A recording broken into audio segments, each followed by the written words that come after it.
गेहूं के आटे से बना रही, मैदा बिल्कुल नहीं। अच्छा फ्लेवर आता है इसका अजवाइन का।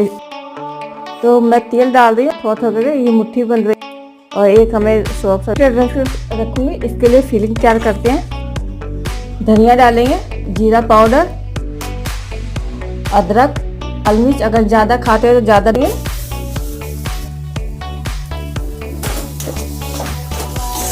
ये बना के तैयार कर ली रोटी। अब क्या करें, रिफाइंड ऑयल डालेंगे। अब यहाँ पे हम दोस्तों अब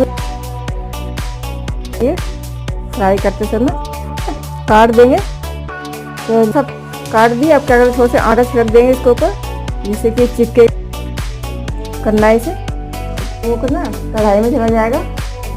तो बहुत ही ज़्यादा अच्छा बन के तैयार हुआ और लेयर भी बहुत अच्छी करना है। अपने दोस्तों रिश्तेदारों में भी